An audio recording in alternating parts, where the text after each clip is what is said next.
Okay. The techniques of the previous section were based on the geometric observation that, for some linear systems, certain solution curves lie on straight lines in the phase plane. This geometric observation led to the algebraic notions of eigenvalues and eigenvectors. These, in turn, gave us the formulas for the general solution.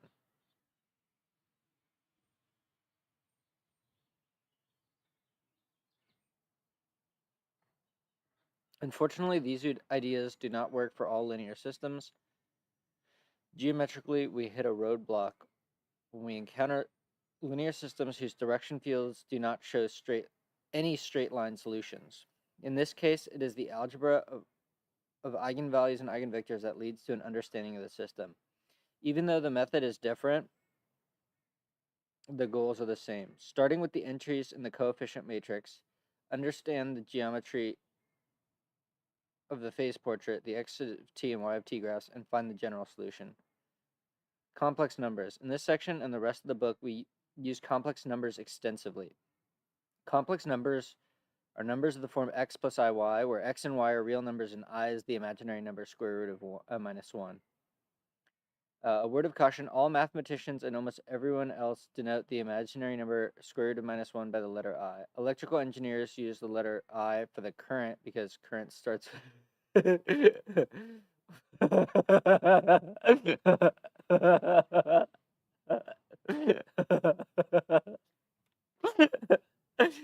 Oh, that's pretty good. Oh, man. Yeah. Oh, man. It's good to have a book that has some fun in it, you know? All right. So apparently there are no straight line solutions for this matrix. A linear system without straight line solutions. Consider this system. From the direction field for this system, we see that there are no solution curves that lie on straight lines. Instead, solutions spiral around the origin.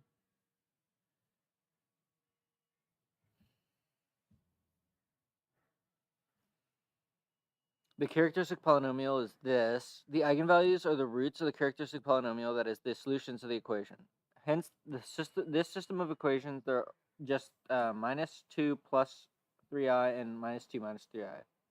So how are we going to find solutions, and what information do complex eigenvalues give us?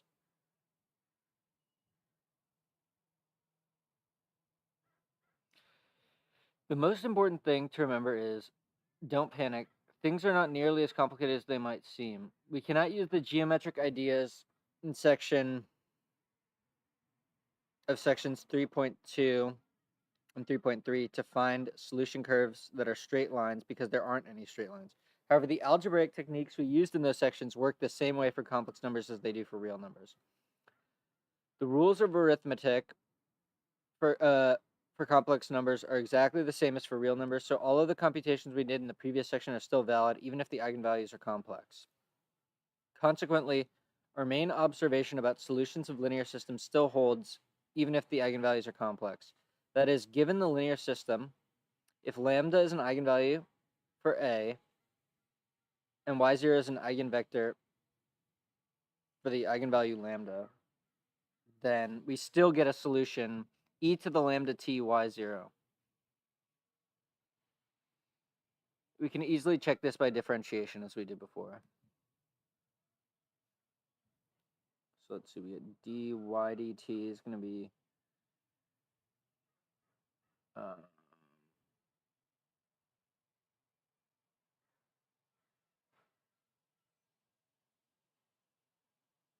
this is the crucial one by the definition of eigenvalue or eigenvector.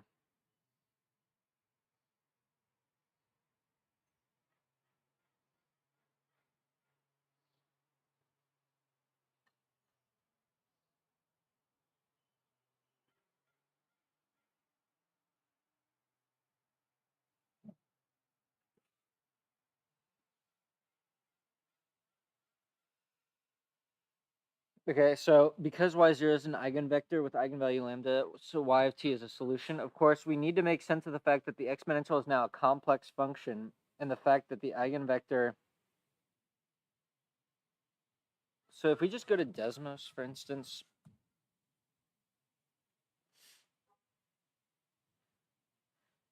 can you do parameterized curves here?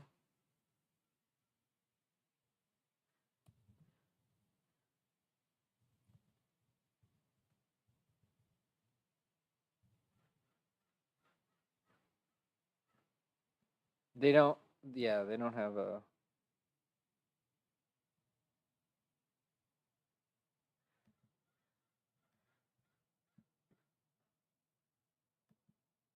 no, they don't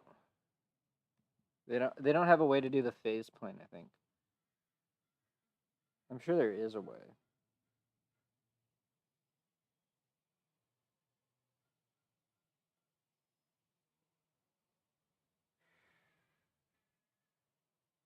Okay, so for this system, we already know that the eigenvalues are these.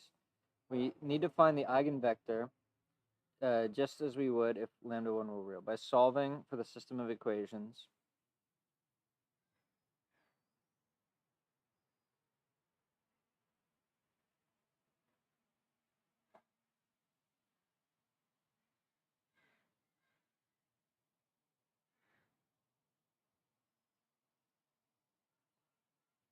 Wait.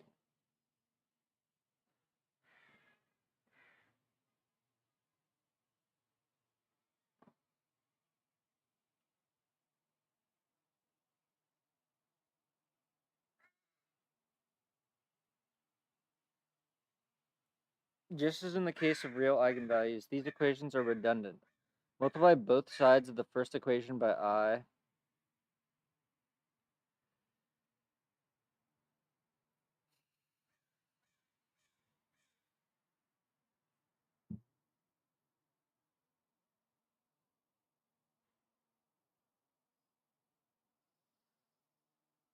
So the solutions of these equations are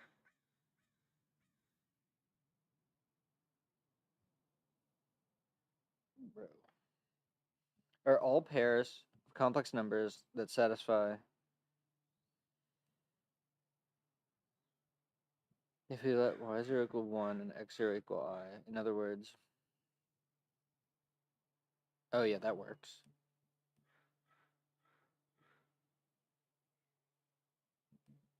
Okay, so this is an eigenvector. So you could scale it and it still solves all the system. So then this is the eigenvector.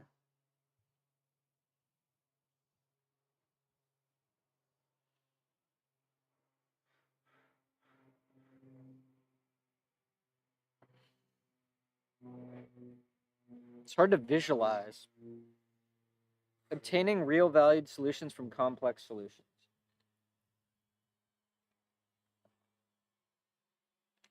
All right, so there's good and bad news. The good news is that we can find solutions to the linear systems with complex eigenvalues. The bad news is that these solutions involve complex numbers. If this system is a model of populations, profits, or the position of a mechanical device, then only real numbers make sense. It is hard to imagine 5i predators or position of 2 plus 3i units from the rest position.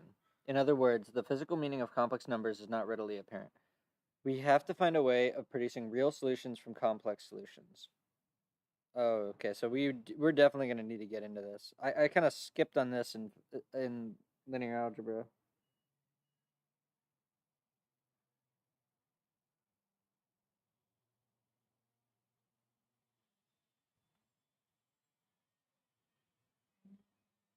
The key to getting real solutions from complex solutions is Euler's formula.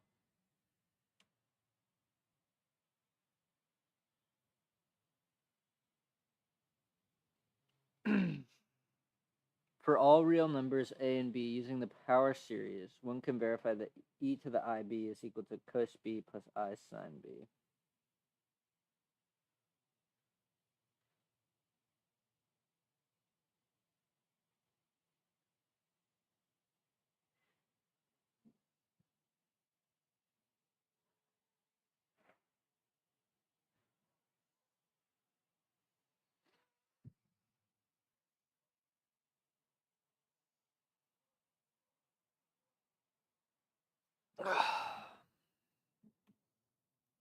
Euler's formula is one of the most remarkable identities in all of mathematics. It lets us relate some of the most important functions and constants in a most intriguing way. For example, if a is equal to 0 and b is equal to pi, then we obtain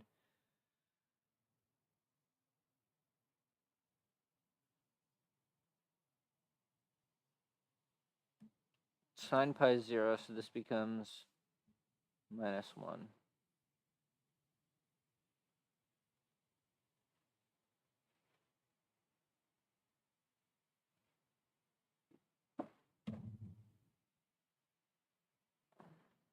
That is, when we combine three of the most interesting numbers in mathematics, e, I, and pi, in the fashion e to the I pi, we obtain minus 1.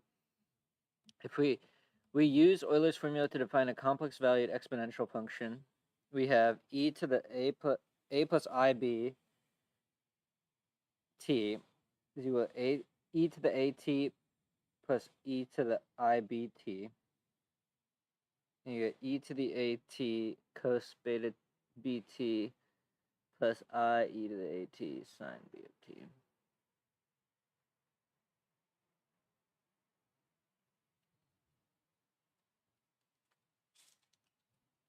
We can now rewrite the solution y of t as, so wait, we had y of t was this times I1. So this was an eigenvalue and this was the eigenvector. So we now rewrite the solution as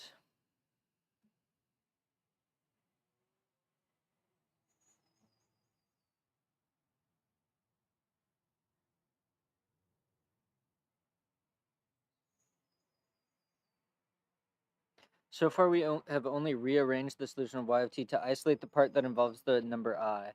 So now we use the fact that we are dealing with a linear system to find the required real solutions. Suppose that y of t is a complex valued solution to a linear system.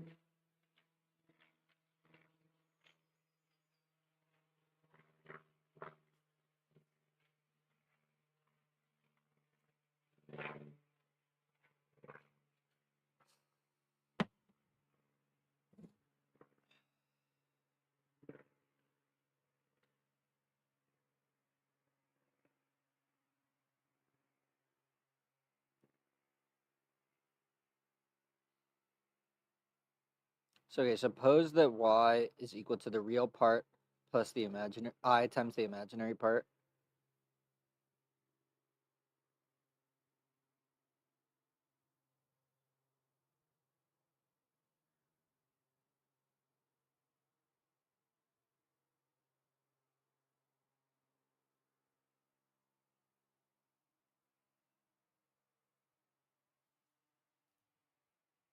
Test. Oh, it's quiet. Test. All right.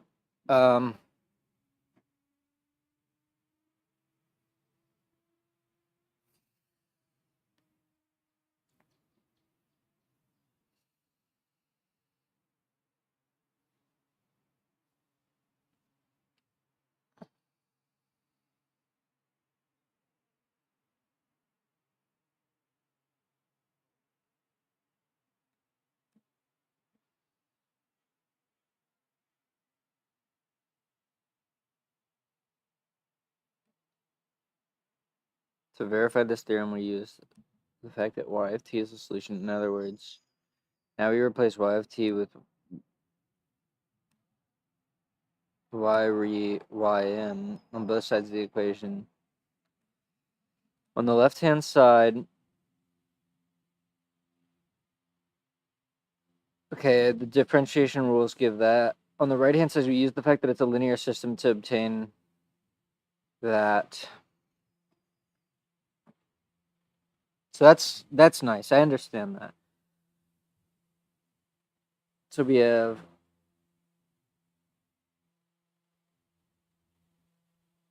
two complex numbers are equal if and only if both their real parts and imaginary parts are equal. Hence, the only way the equation can hold is if both of these are true. This is exactly what it means that they're solutions. Oh yeah, that's very cool.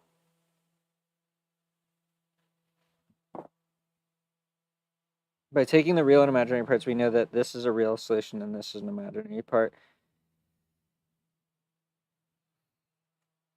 They're independent since their initial values.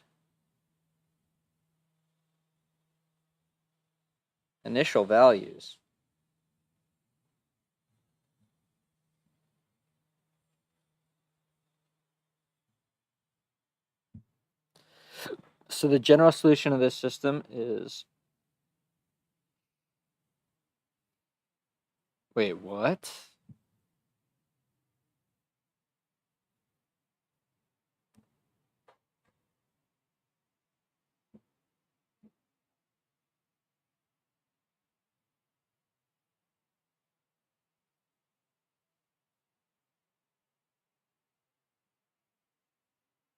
This part doesn't make sense.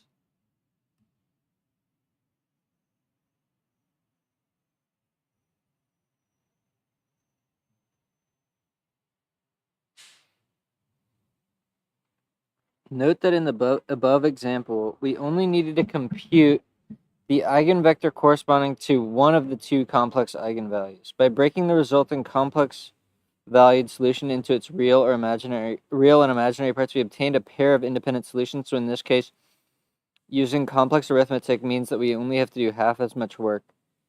If a matrix with real coefficients has complex eigenvalues, then the eigenvalues are related in a nice way.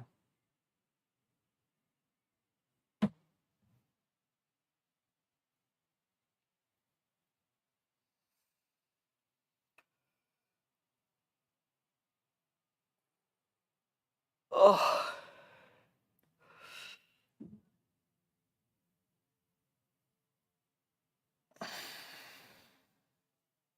The spiral towards the origin. So the corresponding x of t and y of t graphs of the solution must alternate between positive and negative values with decreasing amplitude as the solution curve in the phase plane winds around the origin. The pictures of the solution curve and the x of t and y of t graphs confirm this, at least to some extent.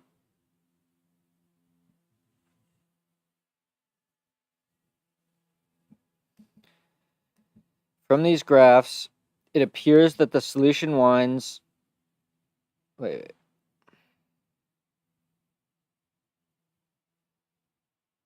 The pictures of the solution curve and the x of t and y of t graphs confirm this, at least to some extent. In these graphs, it appears that the solution winds only once around the origin before reaching 0, 0.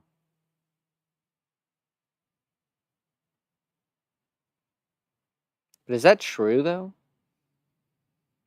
Actually, this solution spirals infinitely often. That's what I thought. It's like, how could that possibly be different? So these oscillations are difficult to detect. We magnify a small portion.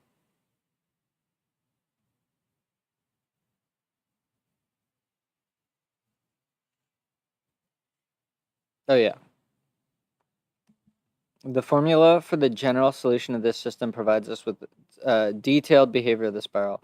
The oscillation in x of t and y of t are caused by the sine and cosine terms. These trigonometric expressions are all of the form sine 3t and cos 3t. So when t increases through 2 pi over 3, the terms return to their initial values. Hence, the period of the oscillation around the origin is always 2 pi over 3.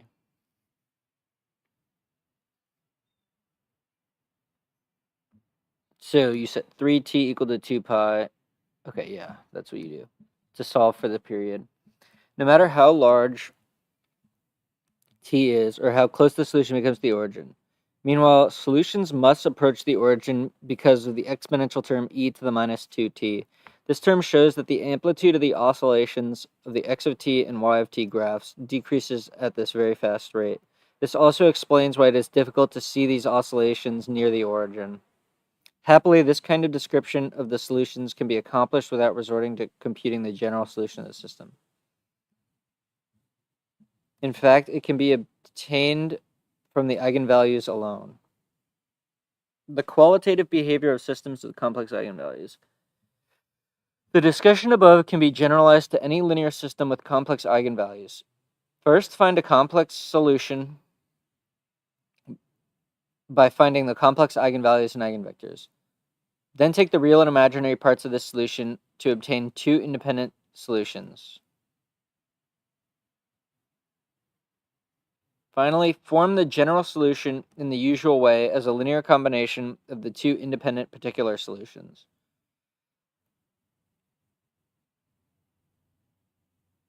This is sometimes a very tedious process, but it works. If the general solution is what we need, we can find it. Just as in the case of real eigenvalues,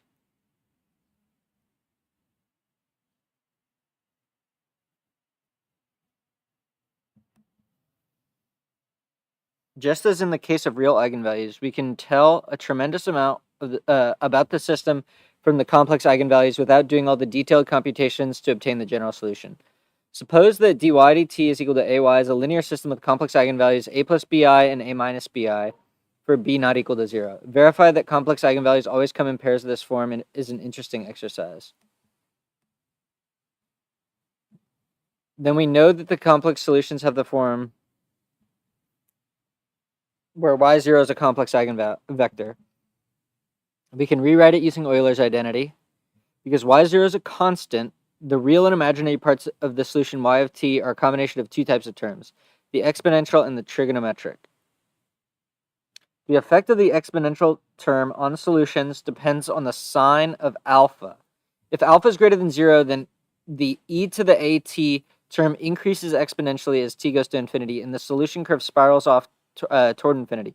If alpha is less than 0, the term tends to 0 exponentially fast as t increases, so the solutions tend to the origin. If a is equal to 0, then e to the at is identically 1, and the solutions oscillate with constant amplitude for all time, so they're periodic. The sine and cosine terms alternate from positive to negative and back again. As t increases or decreases, so these terms make x of t and y of t oscillate. Hence, the solution in the xy phase plane spiral around 0, 0. The period of this oscillation is the amount of time it takes to go around once. Say from one crossing of the positive x-axis to the next. The period is determined by b. The functions sine beta of t and cos beta of t satisfy the equations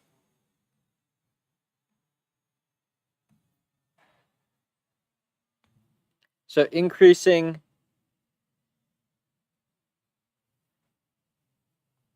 t by 2 pi over beta returns sine of beta and cos of beta to the original values. Okay, linear systems with complex eigenvalues. Given a linear system with complex eigenvalues, a plus or minus ib, I beta, whatever, beta is greater than 0. So the solution curves spiral around the origin in the phase plane with a period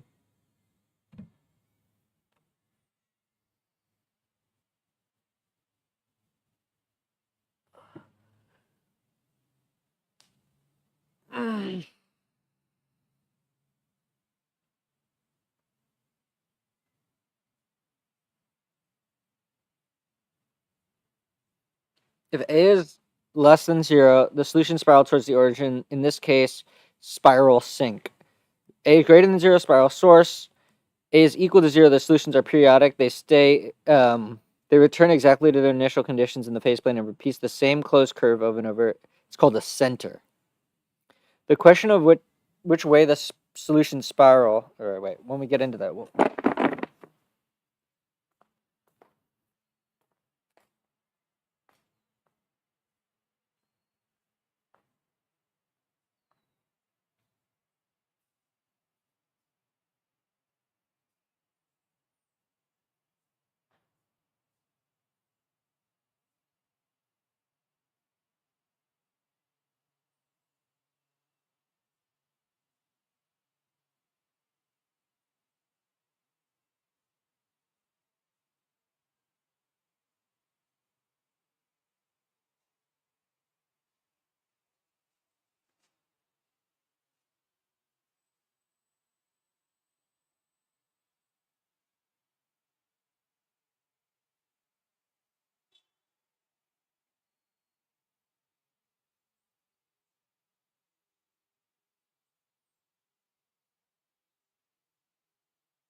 The question of which way the solutions spiral, clockwise or counterclockwise, can best be answered by looking at the direction field. Knowing just one non-zero vector of the direction field is enough information to determine the direction in which a linear system with complex eigenvalues spirals. For example, if the direction field at 1, 0 points down into the fourth quadrant, then the solutions must spiral clockwise. If the direction field at 1, 0 points up into the first quadrant, then the solutions must be counterclockwise. As we have seen, sine beta of t and cos beta of t terms in the solution make the system oscillate with a period of 2 pi over beta. This quantity is called the natural period of the system. Every solution curve takes this amount of time to cycle once around the origin. The natural frequency is the number of cycles that the solutions make in 1 unit of time. Since each cycle takes 1 period to complete, the product of the natural frequency and the natural period, oh God, is 1.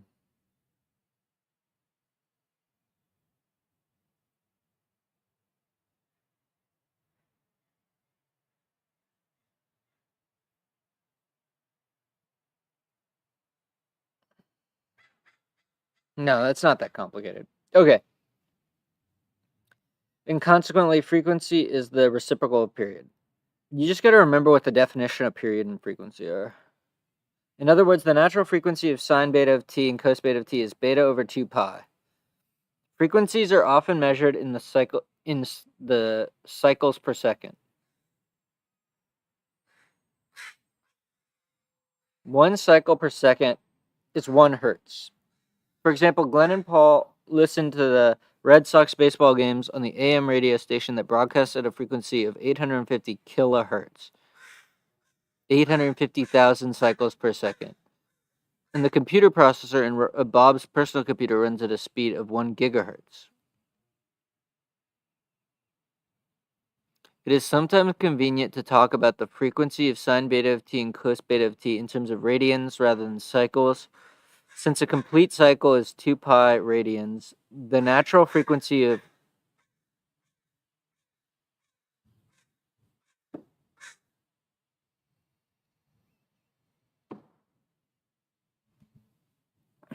Since a complete cycle is 2 pi radians, the natural frequency of beta over 2 pi cycles per unit time is the same as the frequency of... So in terms of radians, the frequency of sine is just simply beta. Frequency expressed in this form is often referred to angular frequency. Okay. A word of caution concerning terminology. In some subjects, the terms natural frequency and natural period are reserved for linear systems with eigenvalues having 0 real part. That is, centers and not sinks or sources. That convention is reasonable because solutions of the system are periodic only for centers. We use the term natural period and natural frequency for any linear system with complex eigenvalues. Okay.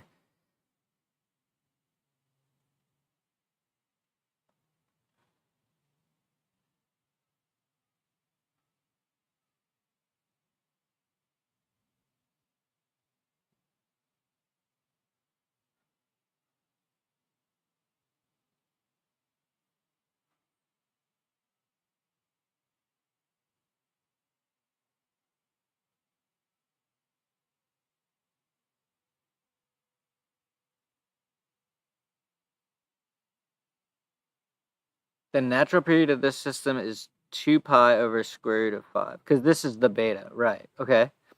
Thus, the solution of the initial value problem oscillates with increasing amplitude in period of 2 pi over root 5.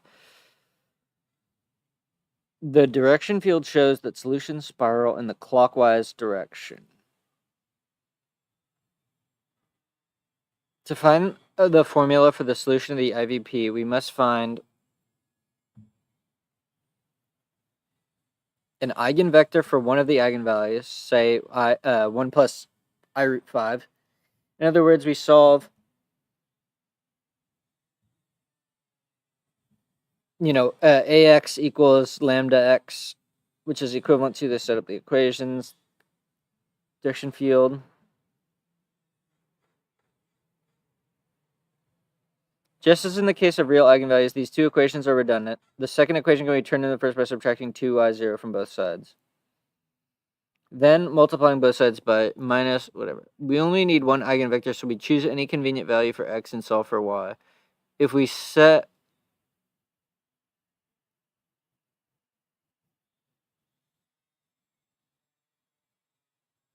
x0 equal to 2, then we must have y is equal to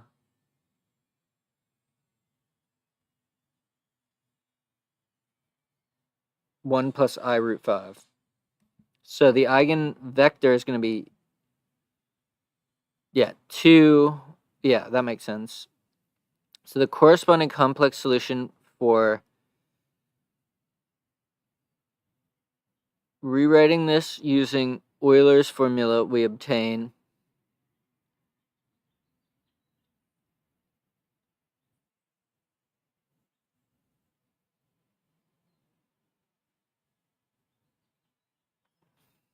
we're definitely going to need to do practice with that because it's so much symbol rewriting.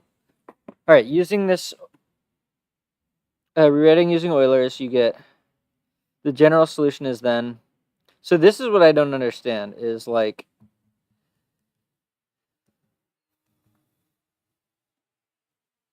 that last step where you replace the I with the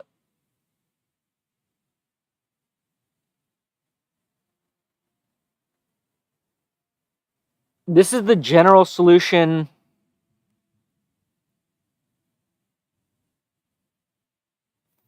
for complex initial conditions too, or just like real initial conditions? That is my key not understanding. So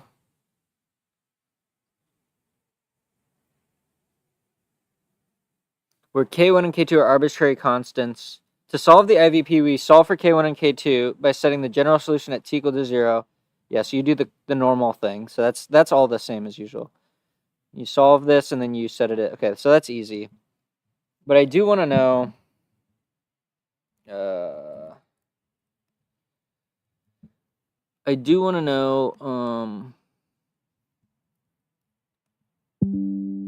for the general solution of linear diff eq, y prime equal to ay, with complex eigenvals, but real coefficient matrix, is the general solution in the image the solution for any initial condition, regardless if it's complex?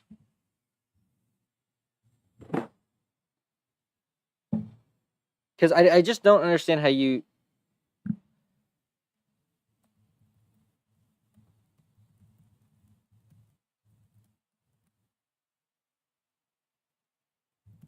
y of t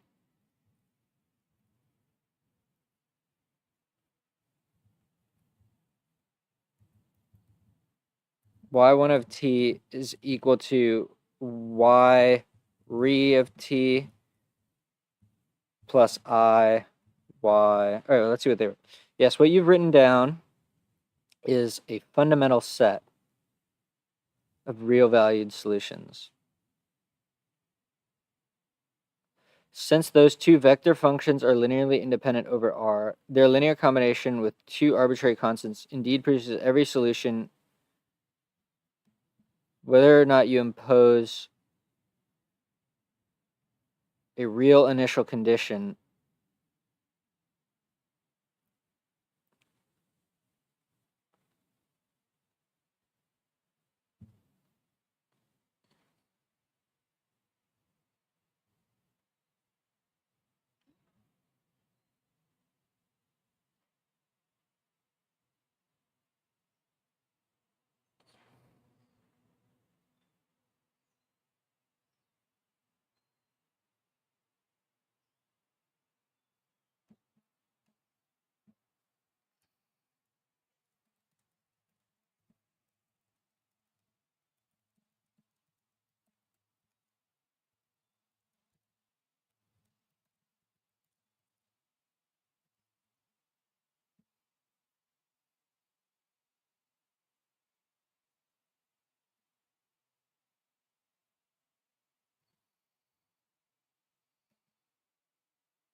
When you have a real constant coefficient system and you find a complex eigenpair, then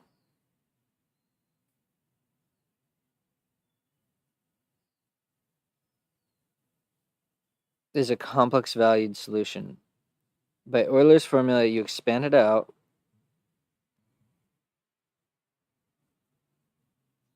and you can rewrite, because A has real entries, the conjugate is another solution. Hence, the two real valued functions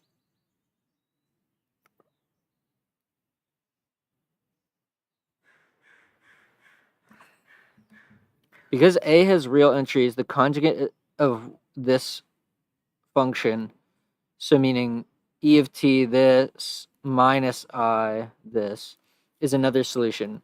And hence the two real valued vectors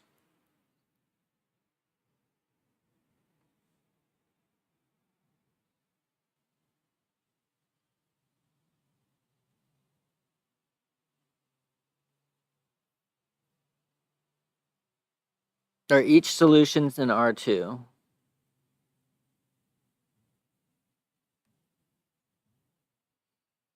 They turn out to be linearly independent.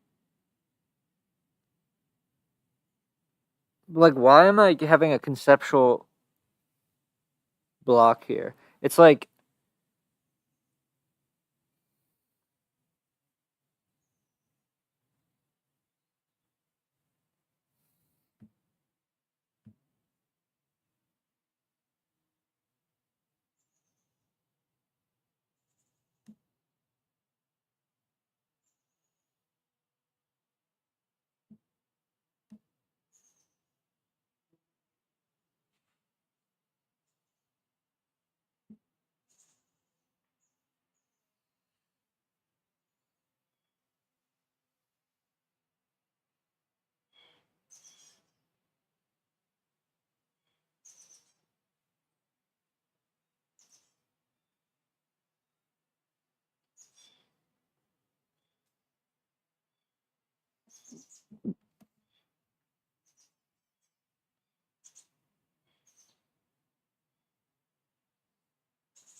okay, so can we always find a general solution that's purely real valued? And the constants then are, so then K1 and K2 only works because A has real entries, so it's non-real eigenvalues. So it's non-real coming conjugate pairs. So that only happens. So we definitely need to go through that example of figuring out why is it that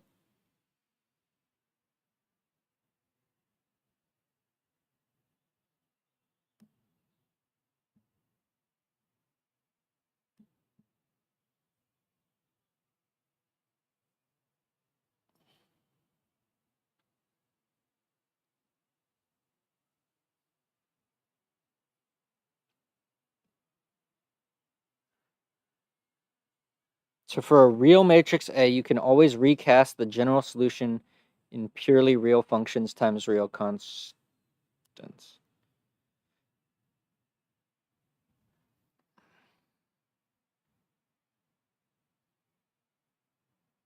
Okay, so you need to be careful if A has complex values because it doesn't hold.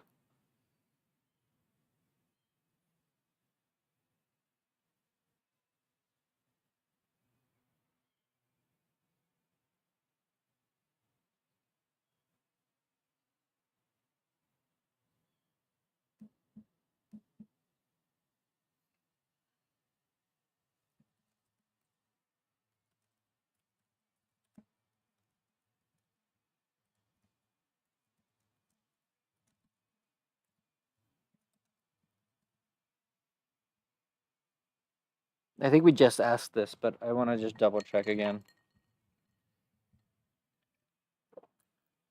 So they're saying you can always, but if the initial condition is complex, then,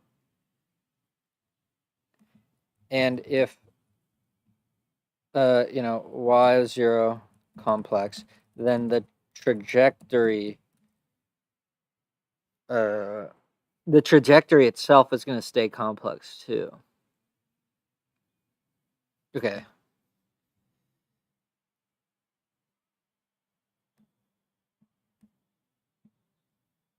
All right. So that clarifies things a little bit.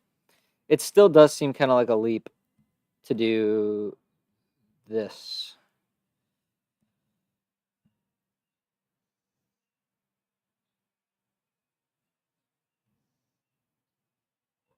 But you know what we should do? We should go back to this section.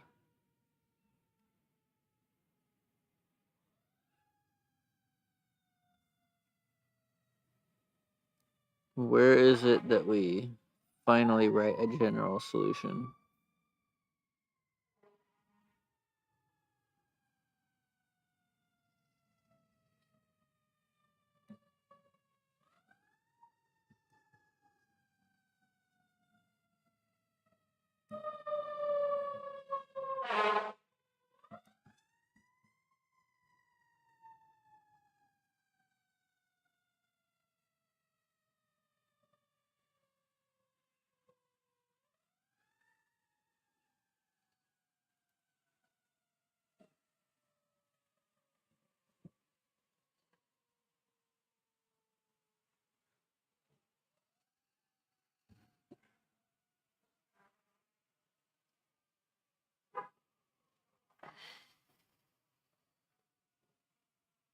So yeah, I mean, if the real eigenvalues are distinct, then it's clearly that they're independent. But in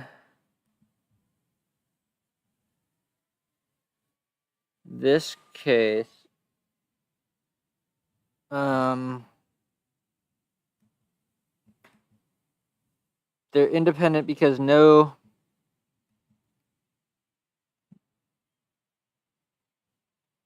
constant makes these two equations equal. Okay. So then you just set t equal to 0, and you simplify it all out, and you solve the initial conditions. So that all checks out. This is really the fundamental kind of confusion for me. And then you get the, okay. Centers. Consider an undamped harmonic oscillator. Mass equal to 1, spring constant 2, and no damping. Then the second order different equation is y double prime is equal to minus 2y. The corresponding linear system is C 0, 1, minus 2, 0. The direction field for the undamped harmonic oscillator. Although the direction field suggests that the eigenvalues of the system are complex, we cannot determine by looking at the direction field if the origin is a center, a spiral source, or a sink.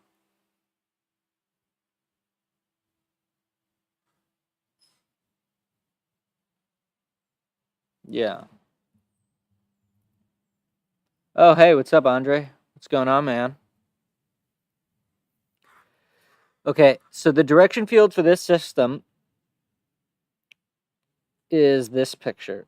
From this picture, we see that the solution curves encircle the origin, From this, we predict that the eigenvalues for the system are complex. It is difficult to determine from the direction field picture if solution curves are periodic or if they spiral very slowly toward or away from the origin.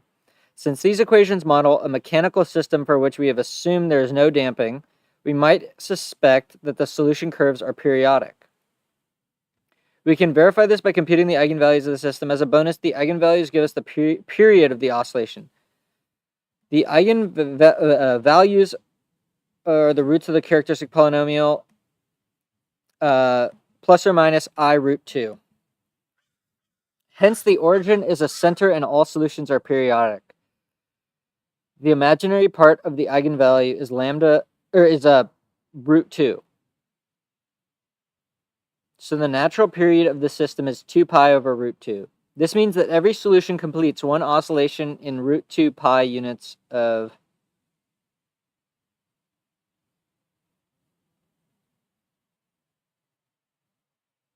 time.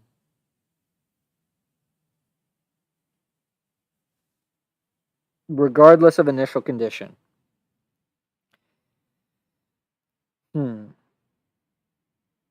Yeah, regardless of initial condition. In fact, all solution curves for this system lie on ellipses that encircle the origin. To see why, we compute the general solution of this system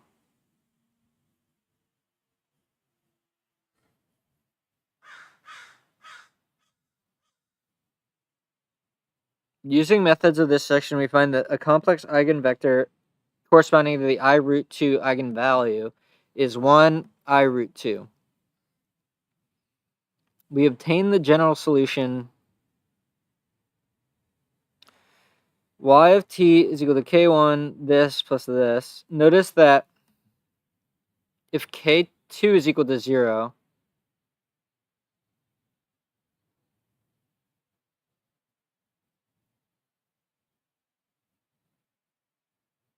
oh yeah, okay, so this is,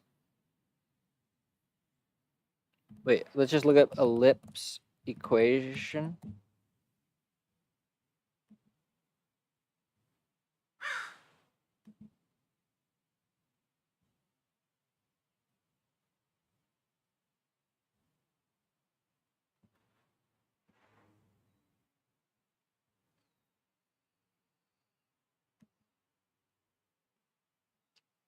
All solution curves for linear systems for which the origin is a center are ellipses or circles.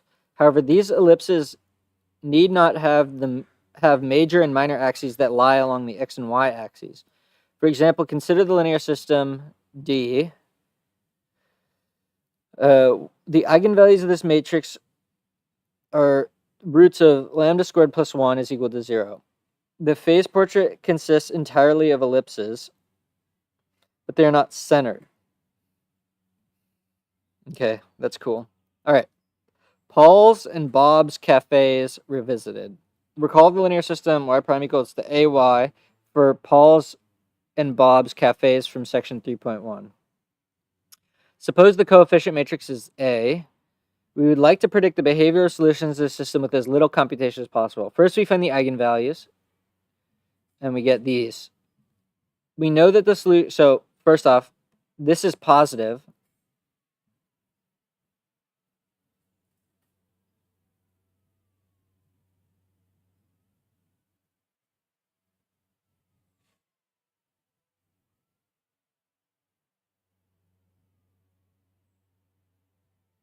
Okay.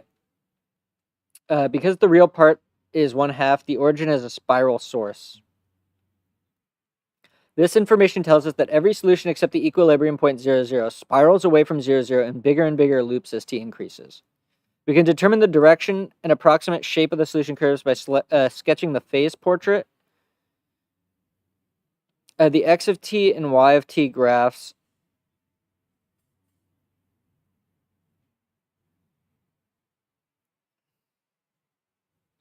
oscillate with increasing amplitude.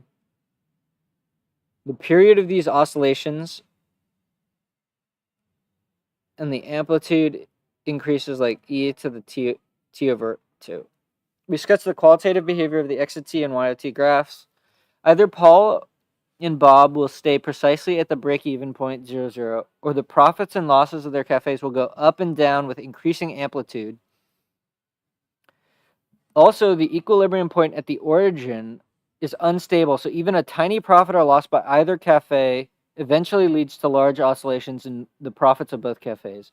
It would be very difficult to predict this behavior from just looking at the linear system without any computations.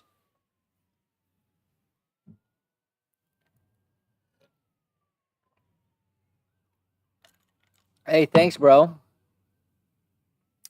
Hey, man, that's really nice of you to say. Main page. That's great, dude. Subscribe. All right. All right, so we're on to the exercises. So the plan is we're gonna read through these exercises. Then we're going to do the ones that are good. Then we're gonna do the ones that I'm assigned, and then we're gonna type them up in a document preparation tool. We need to do that for 3.4, and then I need to check my calendar to see what the problems that are due are and what sections we need to do, because we need to do a bunch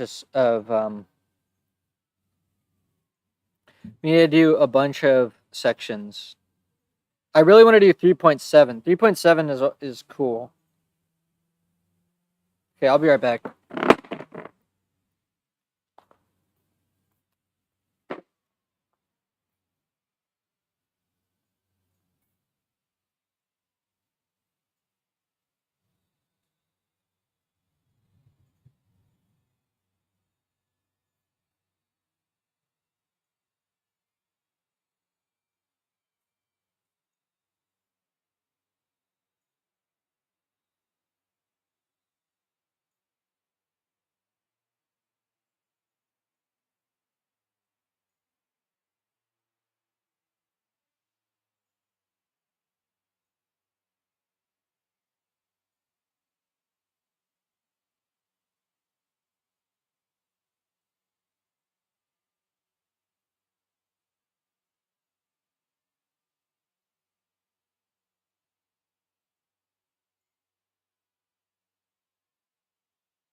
Okay. So yes, the next section will be 3.5, repeated in 0 eigenvalues, and then the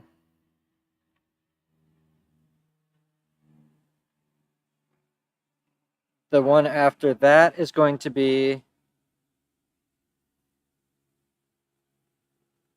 3.5, and then I guess we're not doing 3.6, or are we? I guess we're skipping 3.6, which is good because second order linear equations revisited is actually boring. I mean, like, how long are we going to spend on the harmonic oscillator? You can spend so long on the harmonic oscillator.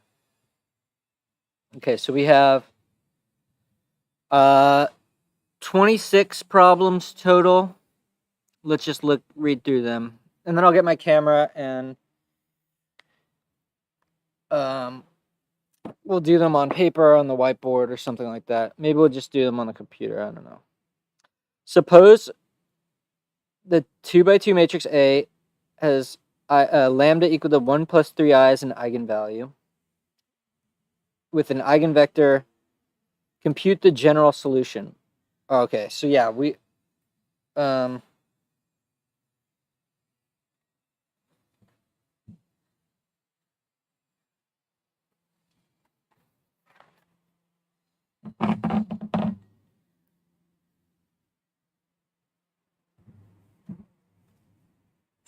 no.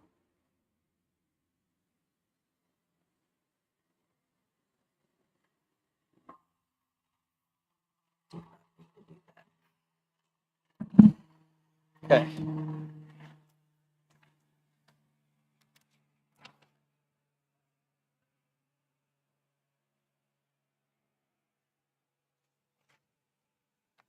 It's actually super nice taking linear algebra and differential equations at the same time, because you end up it feels like two converging rivers, and you like learn this stuff at the same time. It's just really cool. Okay, so differential equations 3.4 exercises. So we're gonna do 1 for sure. I'm actually gonna do 2 as well. 1, 2. Okay. In 3 to 8, each linear system has complex eigenvalues. For each system, find the eigenvalues, determine if it's determine its type, basically.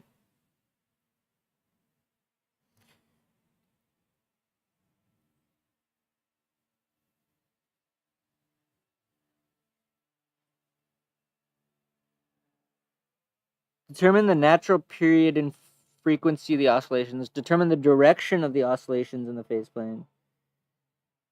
And then sketch the phase portrait. Okay, so we'll do 3, 5, 7. Mainly, I just want the practice, because I feel like I'm gonna mess up. And these don't even tell you to find the general solution.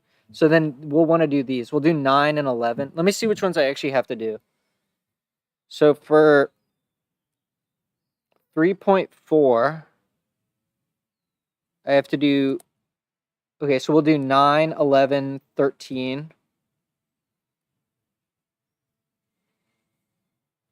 Okay, because I have to do 13. The following 6. Oh, these are good actually. We'll do 15.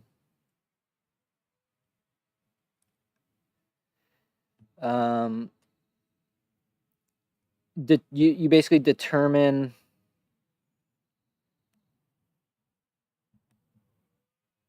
the following 6 figures are graphs of functions x of t. Which of the graphs can be which of the graphs can be x of t graphs for a solution of a linear system with complex eigenvalues? Oh, okay. Well, definitely not this one. Definitely not this one. Probably not this one. But these 3 do look good. They look fractal, you know? Yeah, this is definitely no good. So it's those 3, okay? For each such graph, give the natural period of the system and classify the equilibrium point. So this is going to be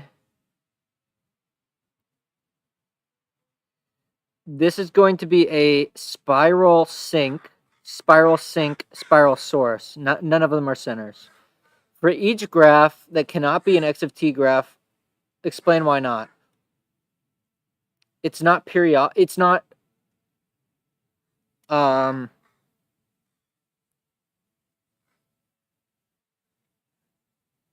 guess the way I would say it is that the solutions of these systems with complex eigenvalues have the exponential part and the trig part. And so if it's not oscillating, if it's not the product of an exponential and a trig, then it can't be the solution. So none of these really fit that bill, because they're too irregular. Okay.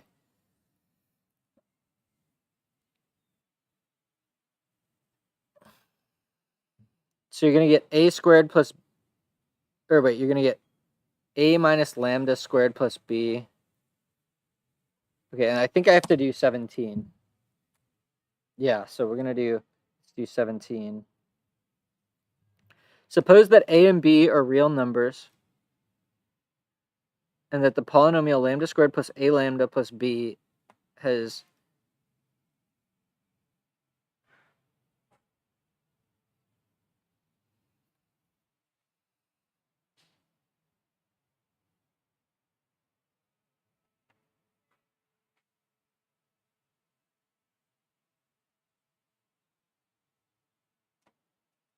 I was going to do the quadratic formula, but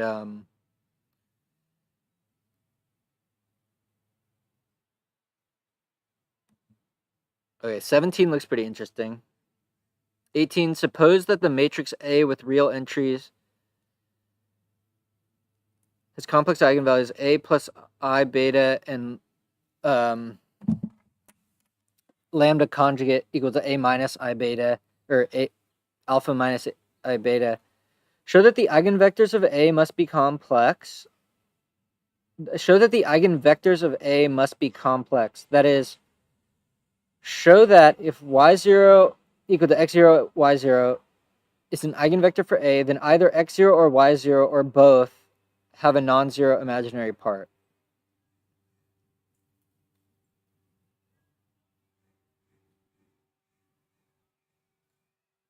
So if you have A y equals lambda y, but A times 18,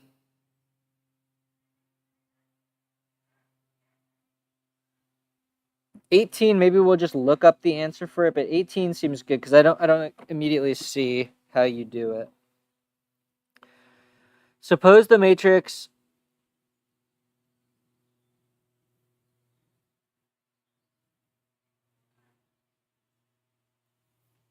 A with real entries has complex eigenvalue. Do they ever talk about systems where they have complex coefficient? I guess it's not really included in this. Wait, what's the last equation? I think I have to do 23. Yeah, so 23. All right. Suppose the matrix A with real entries has the complex eigenvalue. Let y0 be an eigenvector.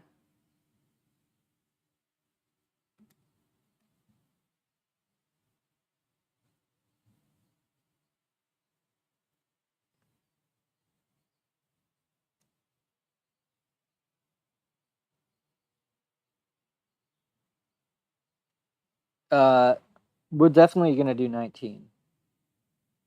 That's one of those theoretical problems that you definitely helps your understanding. Show that y1 and y2 are linearly independent.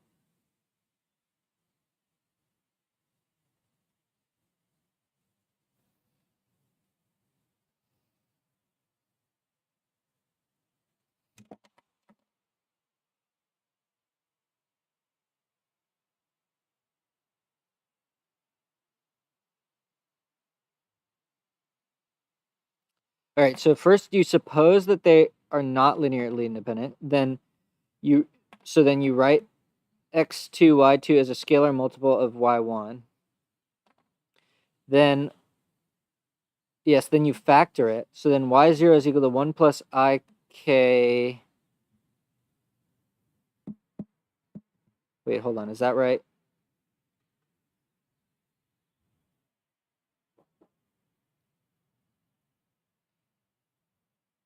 So you get, okay, that checks out because you get ik y2. Oh, wait. Yeah. You get IKY1 is what it is. Yeah. So then you factor out the Y1. Use this, then use the fact that Y0 is an eigenvector of,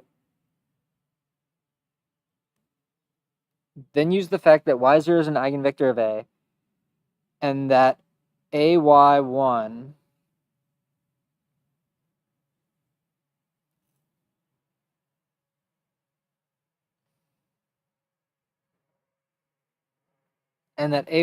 contains no imaginary part.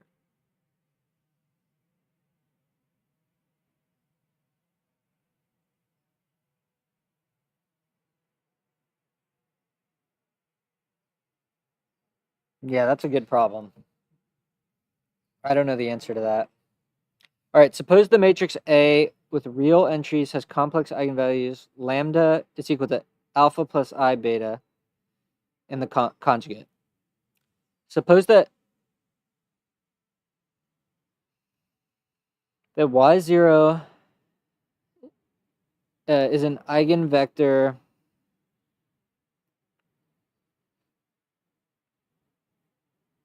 for lambda. Show the conjugate is an eigenvector for the eigenvalue lambda conjugate. In other words, the complex conjugate of an eigenvector for lambda is an eigenvector for lambda conjugate. So let's see, what do you do here? You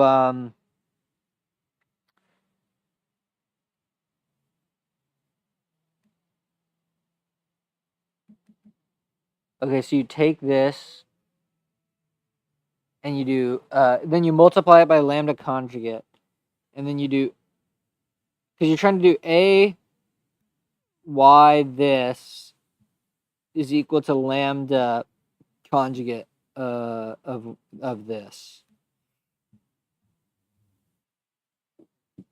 Maybe, but I think that one we can skip. 21, consider the function x of t is equal to e to the minus alpha t sine beta t, where alpha and beta are positive. What is the distance between successive zeros? Well, successive zeros is going to be half of the natural period.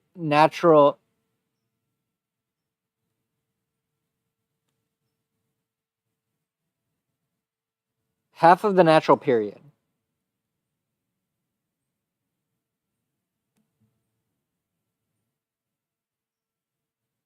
It's going to be half the natural period, I think. What is the distance between the... Should be the same as well. First local maximum and first local minimum.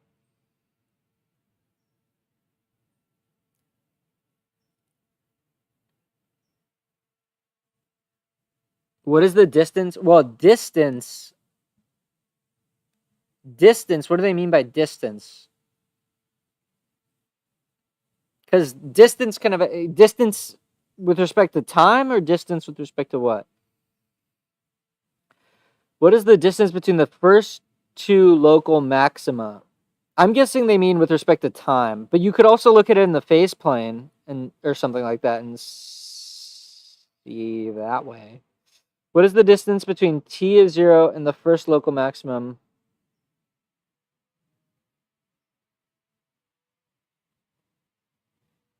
D seems kind of hard. I don't know how you do D.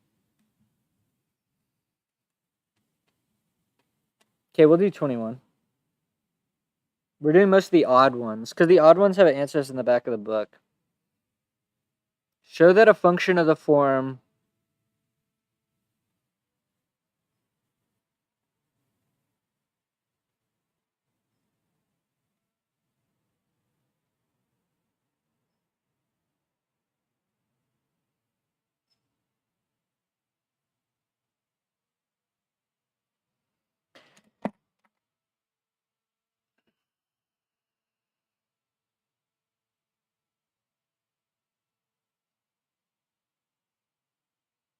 the magnitude k gives the amplitude of the solution, and the angle phi is the phase of the solution.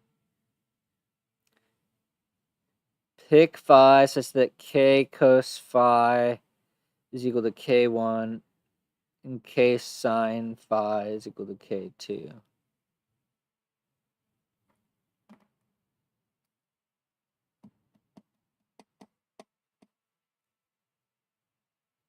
We could look into that one. That one seems kind of interesting. All right, 23 we have to do, but let's read it. My teacher said he loves this section, so we're trying to do a lot of problems in this section.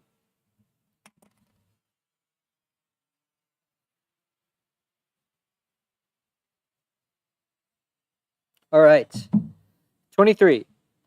Okay, so for the harmonic oscillator, the damped harmonic oscillator, write this equation in first order. What conditions on P and Q guarantee that the eigenvalues of the corresponding system are complex? What relationship between P and Q guarantees that the origin is a spiral sink? All right. And if the eigenvalues are complex, what conditions on P and Q guarantee that that they go clockwise? All right, 23 seems pretty good.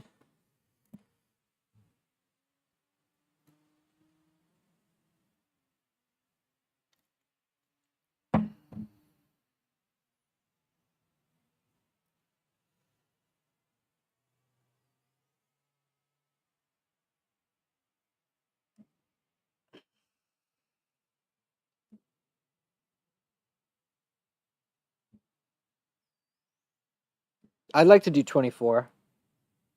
I'd like to do 24 so that, because they might be trying to trick me. Ooh, essay question. I haven't seen one of these in this book. We have seen that linear systems with real eigenvalues can be classified as sinks, sources, or saddles, depending on whether the eigenvalues are greater or less than 0. Linear systems with complex eigenvalues can be classified as spiral sources, spiral sinks, or centers, depending on the sign of the real part of the eigenvalue. Why is there not a type of linear system called a spiral saddle?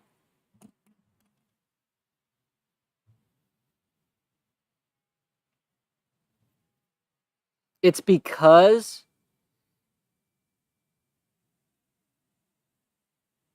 I think embedded in here is the assumption that the complex coefficient or that the coefficient matrix of the differential equation is real, and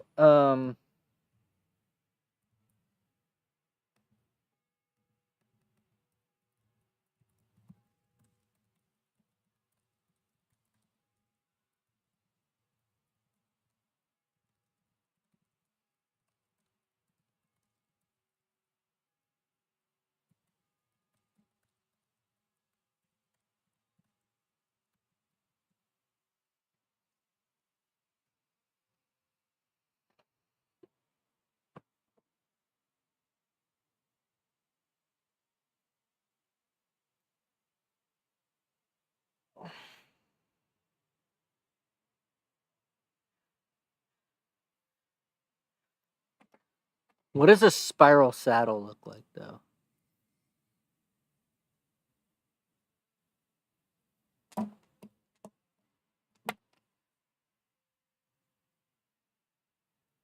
The whole reason spiral saddles don't show up is that we assume a real coefficient matrix.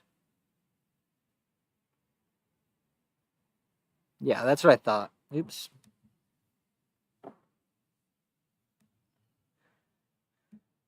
Show that all solution curves in the phase portrait for this system are elliptical. That's actually a pretty easy problem. We can do that one.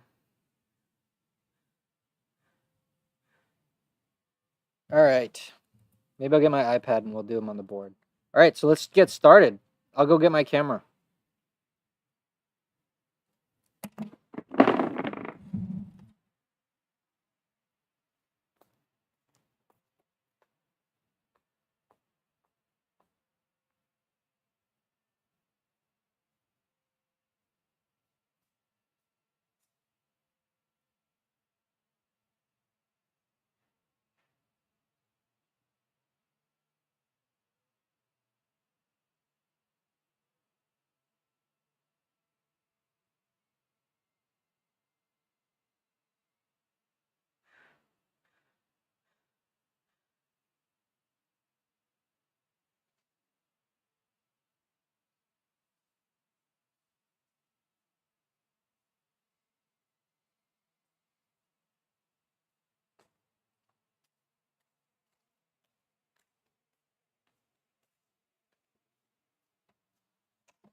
Is that right? Euler's identity? Why does it look angled? Why does it look...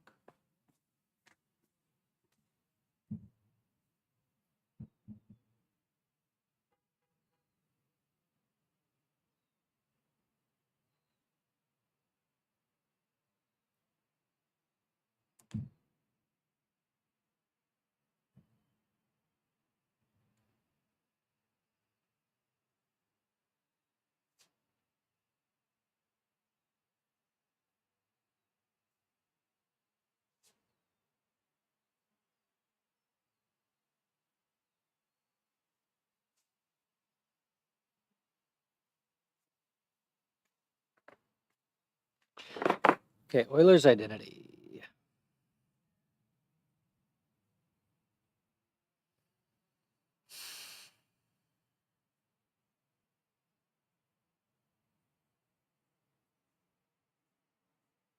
Yeah, I got it right.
All right, I think we got the first one, but let me just double check my answer.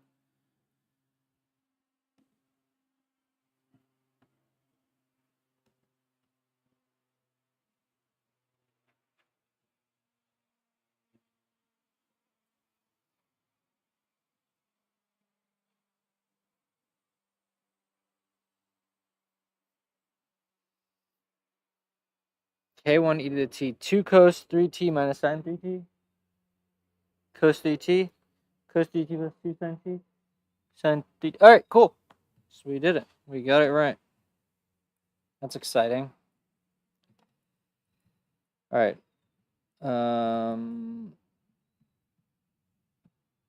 Problem 2.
All right, let's double check the answer.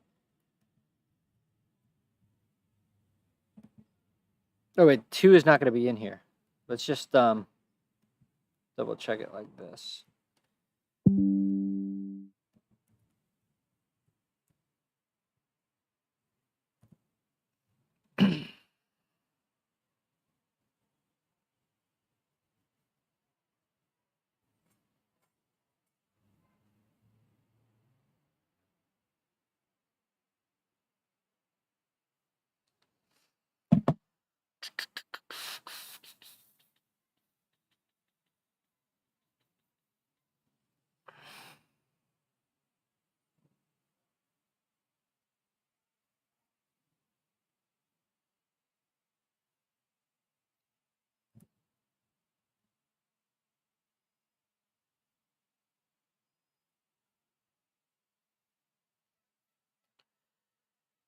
Uh,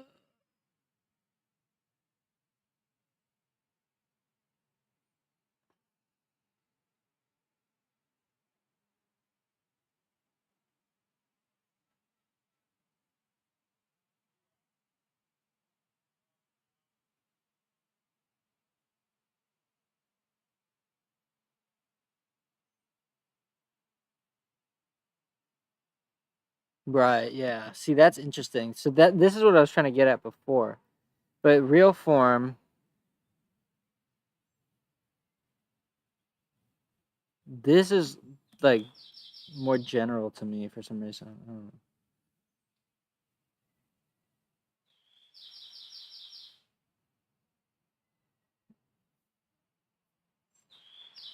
Cos 5t 4 cos 5t plus 3 sine t sine 5t minus.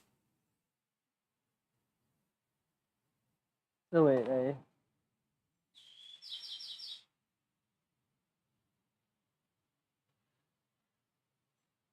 Oh, yeah, I just wrote it wrong. I just wrote that last part wrong, but that's fine.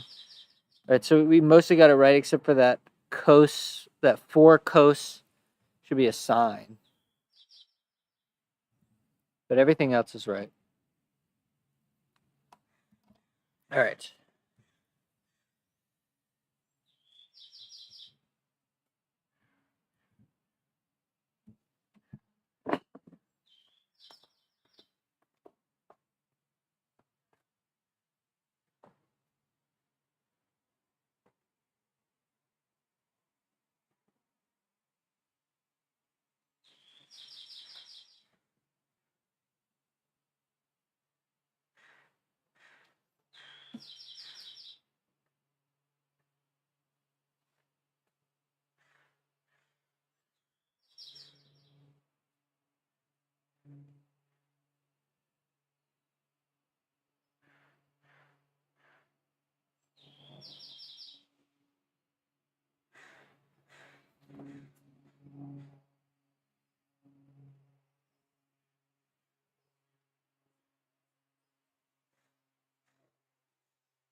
Okay, let's check our answers. Okay, we got this right, we got this right, we got this right, we got this right. Wait. I didn't do this right. What the hell?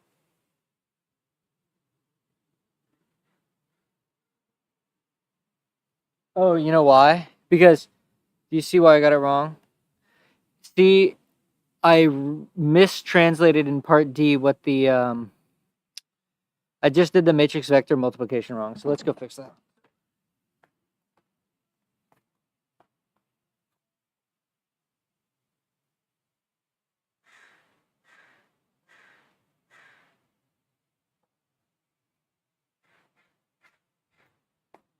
Okay, so now it's right.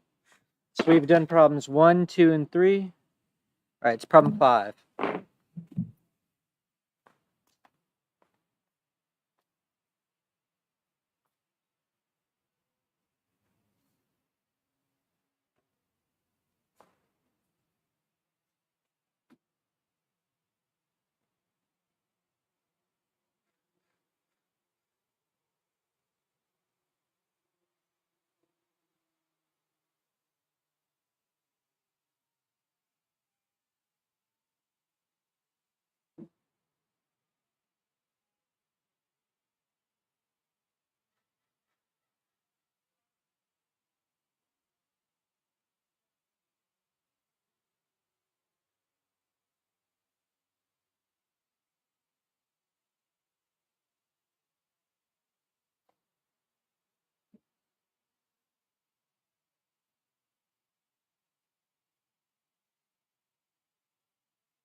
I'm a little, I'm not as confident about this one. Oh, I got it right. So this is the eigenvalues, this is the sink, this is the period, this is the frequency counterclockwise. All right, we did it all right. And then we drew this sort of right too. All right, are we doing 7? We're doing 7, right? All right, let's do 7. I think 7's a required one, so we have to do 7 anyways.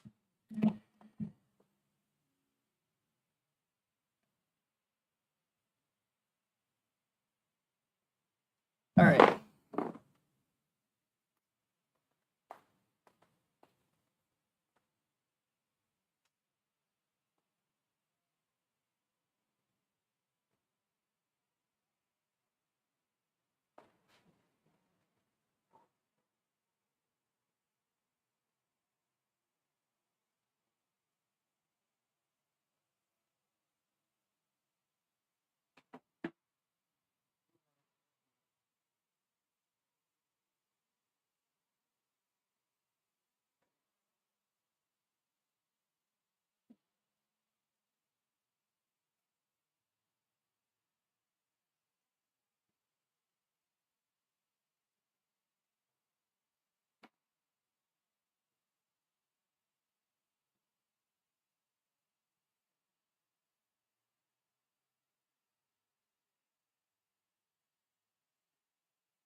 I'm definitely sus about this one. I feel like I did it wrong. Oh, I didn't. Spiral source, natural period, 4 pi over 40 counterclockwise. All right. They throw in the weird ones. They throw in the weird like roots just to make you a little nervous.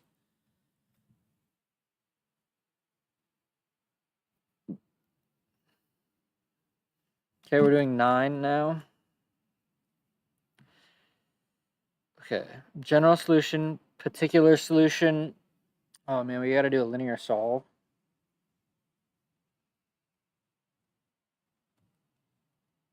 No, that's good practice. We should do that.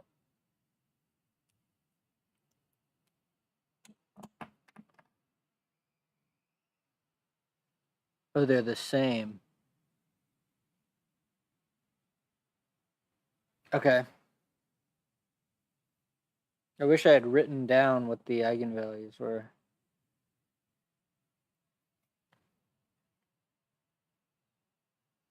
All right, let's do it.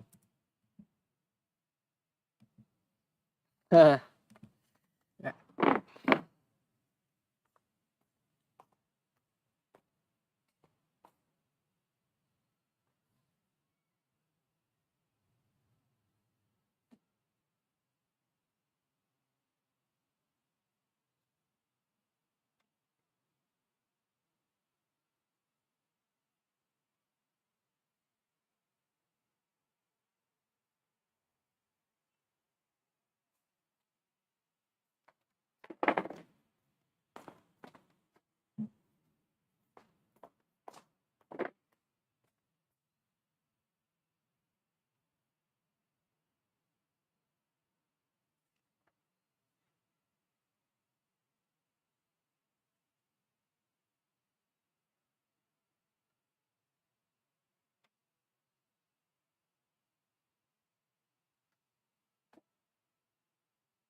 I think I'm gonna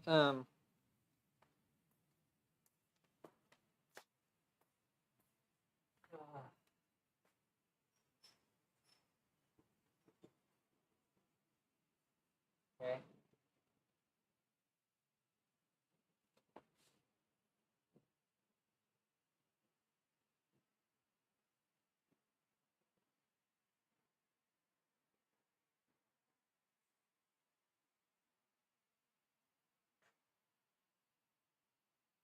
Yeah, find an eigenvector. We're not given an eigen.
All right, let's double check our answer. We got the, so what were the steps? Just to go over the steps. To find the general solution, we first found an eigenvector. Then we used Euler's identity to rewrite the eigenvalue into the product of an exponential and a trig. But since there's zero real part to the eigenvalues, it's just the trig part. And then we were able to separate out the real and imaginary parts.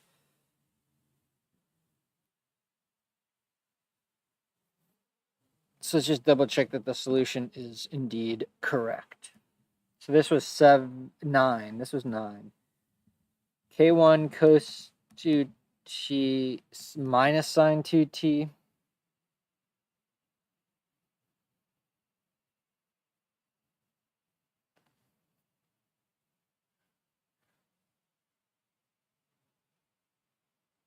Uh,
trying to figure out what I did wrong there.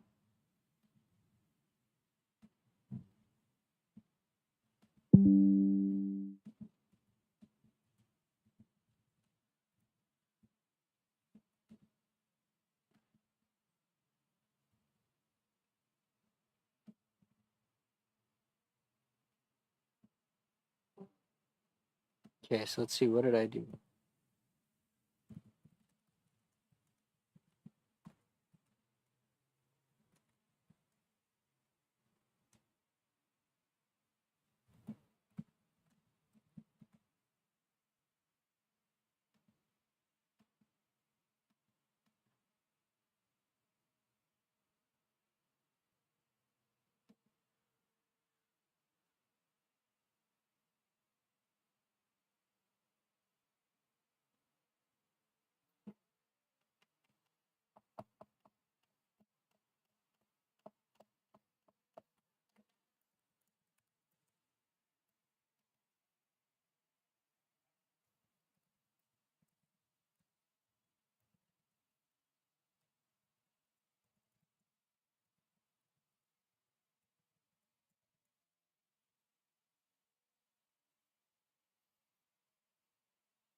Sometimes it thinks way too hard, man.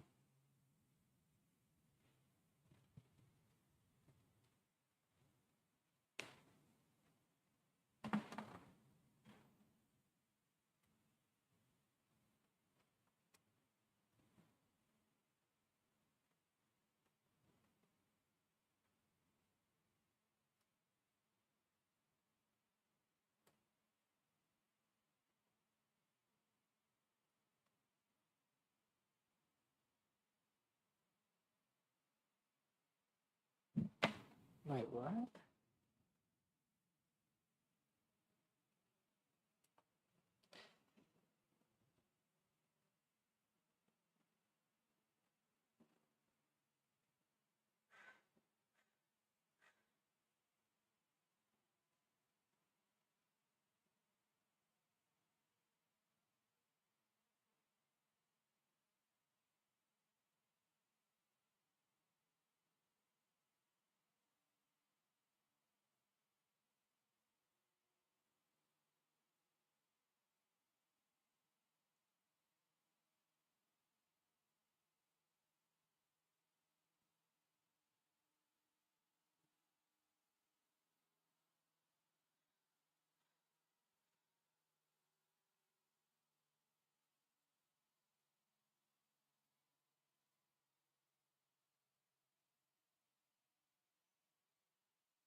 I feel like I didn't do it wrong, though.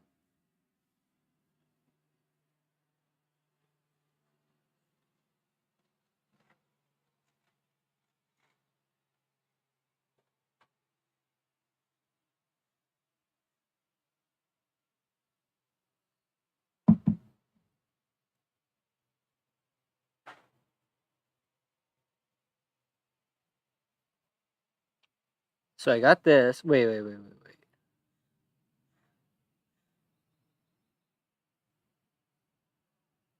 Wait. No, wait. What? A is... That's not what A is.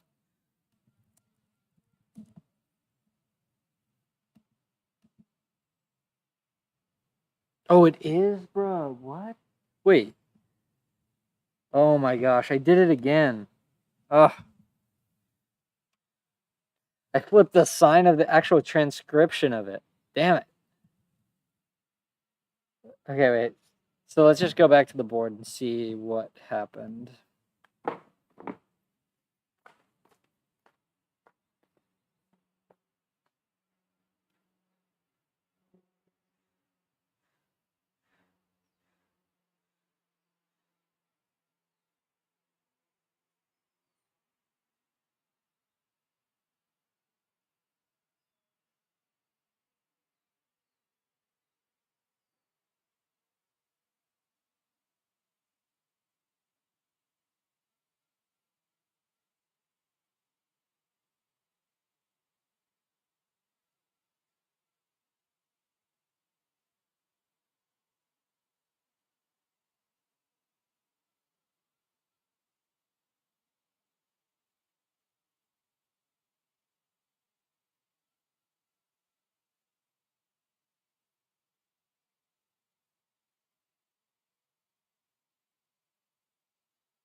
Oh, wait.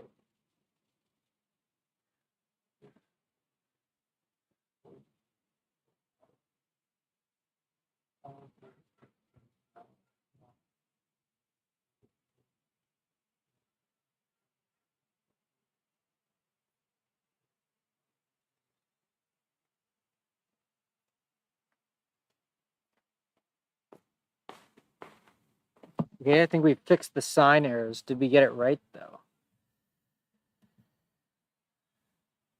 Yeah. Yes, okay. It's correct now. So now we can just go back to fixing the particular solution.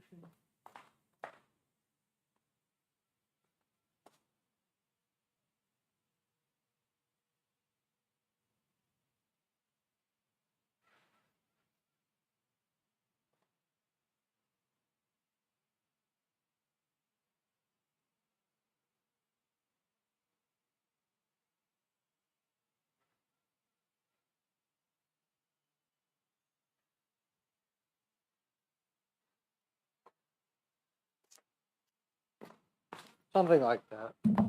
Something like that. I don't know. Cosine minus. Yeah, all right. So we got it. Yeah. Okay, so now we're doing number 11.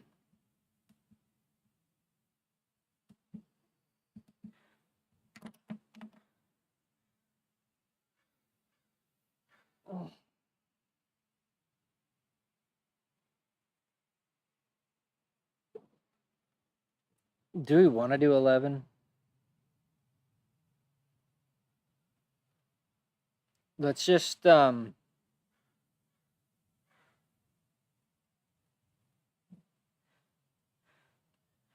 just recall what the eigen, so -3 -5 3 1. Wait, what was it? -3 -5 3 1. -3.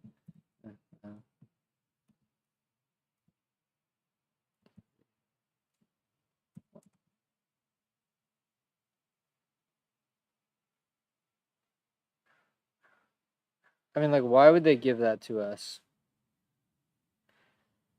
The general solution is going to be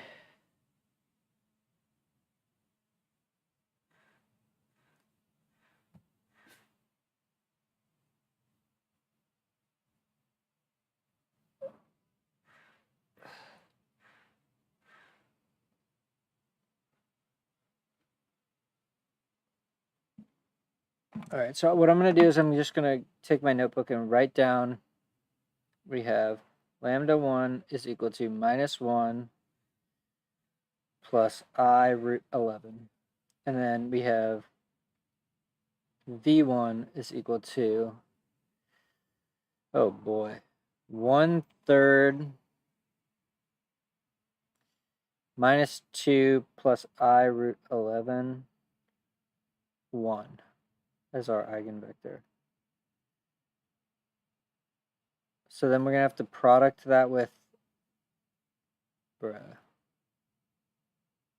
minus 2/3 plus I root 11 over 3. It's kind of a brutal product. Let's just see if we can do it with a computer. So what we're going to get is we're going to get